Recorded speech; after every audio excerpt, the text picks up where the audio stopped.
To get free video lectures for ECE GATE 2018, subscribe Engineer Tree and press bell icon for more information and update. Hello everyone and welcome to engineer tree. मैं हूं सत्य विजय तिवारी। तो इसके previous videos में हमने lossless lines और डिस्टॉर्शनलेस lines के बारे में डिस्कस किया था। ओपन सर्किट और शॉर्ट सर्किट इम्पीडेंस की क्या कंडीशन होती है, ये सारी चीज़ें हमने प्रीवियस वीडियोस में डिस्कस की थी। इस वीडियो में हम ट्रांसमिशन लाइन से रिलेटेड कुछ न्यूमेरिकल क्वेश्चंस देखने वाले हैं। जो आपकी ट्रांसमिशन लाइन होती है वो अलग अलग लेंथ पर उसका क्या कुछ इम्पीडेंस होता है, वो सारी चीज़ें हम यहाँ पर डिस्कस करने वाले हैं। तो अगर अभी तक आपने प्रीवियस वीडियोस नहीं देखे हैं तो आप हमारे चैनल की प्लेलिस्ट में जाके वो सारे वीडियोस देख सकते हैं। तो चलिए इस वीडियो में हम शुरू करते हैं। हम जानते हैं इनपुट इम्पीडेंस होता है ट्रांसमिशन लाइंस का Z input equals to Z naught कोष्टक Z L cos H gamma X plus Z naught sine H gamma X divided by Z naught cos hyperbolic gamma X plus Z naught sine hyperbolic of gamma X. ये जो आपका standard formula था input impedance का। अब हम मान के चलते हैं इसमें हमें अलग अलग लेंथ के लिए, जो कि L इक्वल्स टू हम लेंथ वेरी करवाते जाएंगे, उसके लिए हमें इनपुट इम्पीडेंस की वैल्यू यहाँ पर देखनी है कितनी होगी। तो फर्स्ट हम यहाँ पर देखते हैं, अगर हम लेंथ जो है रखते हैं लैम्डा बाई 8 और दूसरी हम देखेंगे लेंथ अगर हम रखते हैं लैम्डा बाई 4, तीसरी हम देखेंगे यहाँ पर अगर हम लेंथ रखते हैं लैम्डा बाई 2 और चौथी में हम देखेंगे अगर हम लेंथ रखते हैं लैम्डा।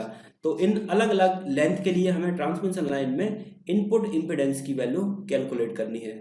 तो यहाँ पर अगर हम लॉसलेस लाइंस की बात करते हैं, लाइंस आपकी अगर लॉसलेस है तो लॉसलेस लाइन में जो हमने गामा की वैल्यू देखी थी प्रीवियस वीडियोस में वो कितनी थी आपकी जे बीटा।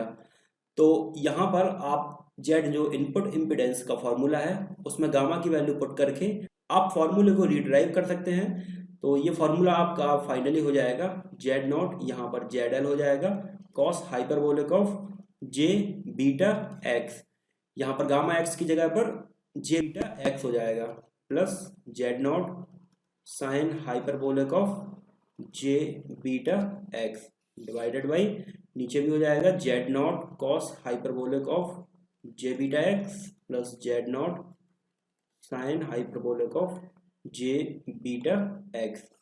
अब हमने गामा की वैल्यू जे बीटा यहाँ पर पुट कर दी। अब हम यहाँ पर देख सकते हैं जो कॉस हाइपरबोलिक, कॉस का एक फॉर्मूला होता है आप जानते होंगे, cos hyperbolic of j theta जो होता है वो होता है आपका e to the power j theta plus e to the power minus j theta divided by 2, और ये सेम फॉर्मूला होता है आपका कॉस थीटा का। तो cos hyperbolic of j theta की जगह पर आप लिख सकते हैं सिंपल कॉस थीटा। तो यहाँ पर आप देख सकते हैं cos hyperbolic of J beta x को हमने एक थीटा की तरह एज्यूम कर लिया, तो इसको आप यहाँ पर लिख सकते हैं कॉस बीटा एल। और इसी तरह से जो साइन हाइपरबोलिक का फॉर्मूला रहता है तो साइन हाइपरबोलिक को आप लिख सकते हैं यहाँ पर, जो साइन का फॉर्मूला रहता है sign hyperbolic of j theta आपका इक्वल होता है जे साइन थीटा के। Sign hyperbolic of j theta equal होता है आपका जे साइन थीटा के, तो यहाँ पर आप जे साइन थीटा लिख देंगे। तो जो जेड इनपुट इम्पीडेंस आपका फॉर्मूला हो जाएगा वो फाइनली अब हो जाएगा Z L cos hyperbolic of j theta है तो इसको आप लिख देंगे सीधे सीधे कॉस थीटा। तो कॉस बीटा एक्स, एक्स क्या थी, डिस्टेंस थी जो कि हम ट्रांसमिशन लाइन पर देख रहे थे कि कितनी डिस्टेंस पर हमें उसका इनपुट इम्पीडेंस कैलकुलेट करना है। एक्स की जगह पर हम एल लिख देंगे जितनी लेंथ होगी ट्रांसमिशन लाइन पर जो हमें कैलकुलेट करनी है, प्लस यहाँ पर आपका हो जाएगा J Z naught sine beta L divided by Z naught cos beta L plus J Z L sine beta L. अब यहाँ पर एक टर्म नया आ गया आपका बीटा एल। ये जो बीटा एल होता है ये होता है इलेक्ट्रिकल लेंथ। यहाँ पर जो बीटा एल होता है वो लाइन की परफॉर्मेंस और नेचर को डिसाइड करता है, तो हम इसको अभी आगे देखने वाले हैं। ये फॉर्मूला काफ़ी इंपॉर्टेंट है, आपको देखना है, जो कि हमने प्रीवियस फार्मूले से ही ड्राइव किया है। Z not Z L cos beta L plus J Z naught sine beta L divided by Z naught cos beta L plus J Z L sine beta L, ये फॉर्मूला आपको याद रखना है। अब हम अलग अलग लेंथ के लिए यहाँ पर इनपुट इम्पीडेंस की वैल्यू कैलकुलेट करेंगे। तो सबसे पहले हम लेते हैं L equals to lambda by 8 के लिए। तो जब एल इक्वल्स टू आपका लैम्डा बाई 8 हो जाएगा तो जेड जो इनपुट इम्पिडेंस था वो हो जाएगा आपका Z not Z L cos beta L plus J Z naught sine beta L divided by Z naught cos beta L plus J Z L sine beta L. अब यहाँ पर आप जानते हैं बीटा आपका क्या होता है 2 पाई बाई लैम्डा, तो बीटा इंटू एल हो जाएगा आपका 2 pi by lambda into L क्या है, इतनी डिस्टेंस पर हमें इम्पीडेंस कैलकुलेट करना है, तो एल की जगह पर हो जाएगा आपका लैम्डा बाई 8, से लैम्डा कैंसिल हो जाएगा 2 से 8, तो यहाँ पर हो जाएगा आपका 4, तो जो बीटा एल हो जाएगा आपका वो हो जाएगा पाई बाई 4। तो इस फॉर्मूले में आप जहाँ जहाँ बीटा एल है वहाँ पर पाई बाई 4 की वैल्यू पुट करेंगे, तो जो जेड इनपुट होगा आपका लैम्डा बाई 8 लाइन के लिए वो निकल के आ जाएगा आपका जेड नॉट जो भी कैरेक्टरिस्टिक इम्पिडेंस है, और यहाँ पर हो जाएगा Z L cos beta L, तो कॉस बीटा एल की जगह पर पाई बाई 4, तो कॉस पाई बाई 4 की वैल्यू कितनी होती है 1 बाई रूट 2, तो यहाँ पर जेड एल बाई रूट 2 हो जाएगा प्लस जे जेड नॉट, अब साइन 45 की वैल्यू कितनी हो जाएगी 1 बाई रूट 2, तो यहाँ पर हो जाएगा रूट 2 डिवाइडेड बाई, इसी तरह से नीचे हो जाएगा Z naught divided by root 2 plus J Z L divided by root 2।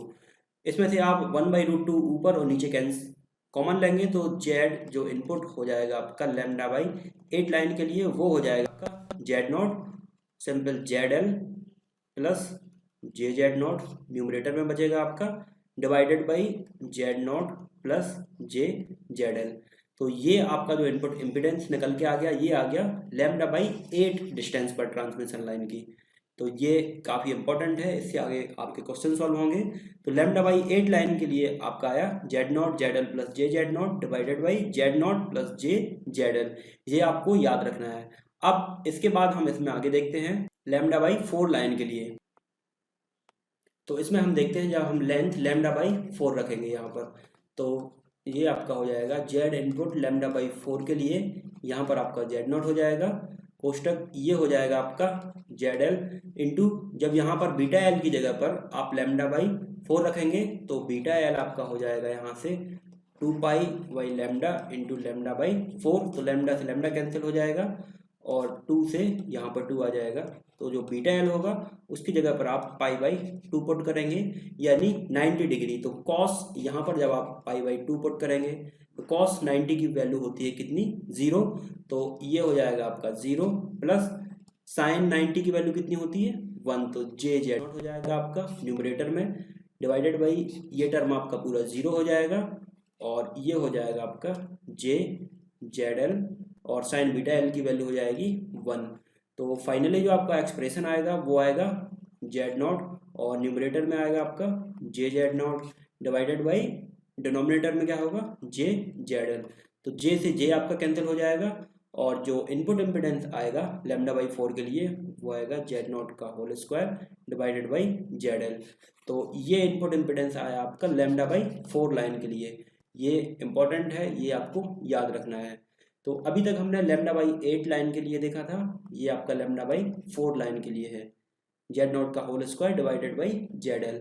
अब इसी तरह से हम इसमें लैम्डा बाई 2 लाइन के लिए और लैम्डा के लिए देखने वाले हैं, तो आपका जो जेड इनपुट हो जाएगा लैम्डा बाई 2 लाइन के लिए वो हो जाएगा जेड नॉट यहाँ पर Z L cos beta L, तो यहाँ पर हम बीटा एल कैलकुलेट कर लेते हैं, बीटा होता है आपका 2 pi by lambda into lambda by 2, तो लैम्डा से लैम्डा कैंसिल हो जाएगा 2 से 2 कैंसिल हो जाएगा, तो बीटा एल की जगह पर हमें पाई पुट करना है मतलब 180 डिग्री, तो कॉस 180 की वैल्यू कितनी होती है -1 प्लस जे Z naught sine beta L मतलब साइन 180, तो साइन 180 की वैल्यू होती है 0, इसी तरह से आपका नीचे हो जाएगा जेड नॉट यहाँ पर -1 प्लस जे ये 0 हो जाएगा, इसको आप फर्दर लिख सकते हैं यहाँ पर जेड नॉट ये हो जाएगा आपका minus Z L divided by minus Z not, तो यहाँ पर माइनस से माइनस कैंसिल हो जाएगा और जेड नॉट से जेड नॉट, तो जो जेड इनपुट निकल के आएगा लैम्डा बाई